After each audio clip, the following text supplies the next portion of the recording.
Hey y'all, so as we learned in the video, Clive suffers from viral encephalitis, um, which, as you can tell by the name, it's a viral disease and it affects people ages 55 and up or 1 years old and lower.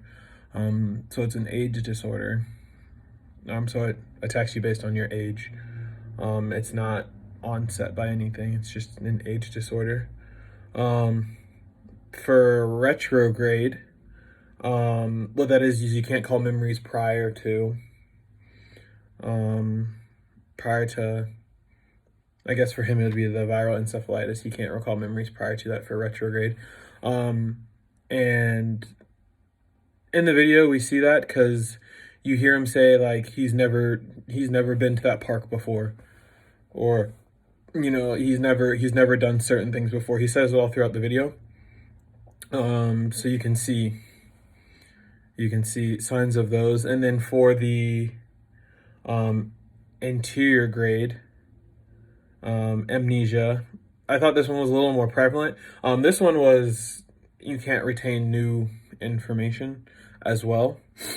And we see this when she's talking to him about the diary or the journal, how he wrote, I can't remember what he wrote, but he wrote something in it, and she asked him, and he goes, I don't know, I've never seen that journal before. And she goes, well, who would write this? And he write what?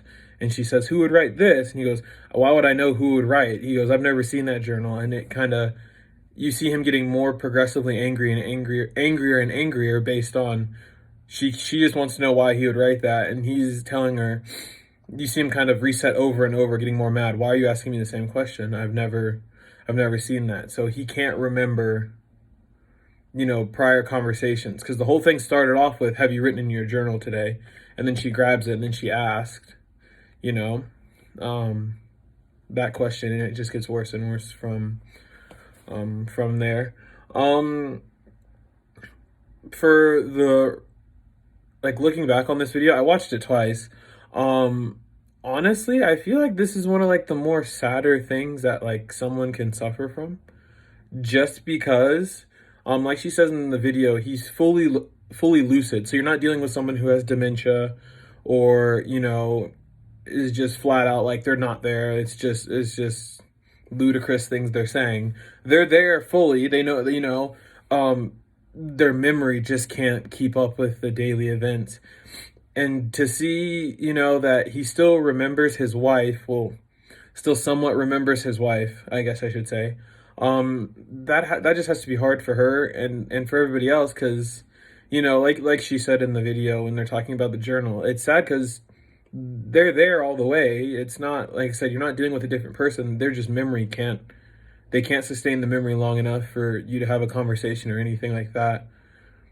And so I feel like it would just be kind of very difficult from a family aspect to see someone going through that.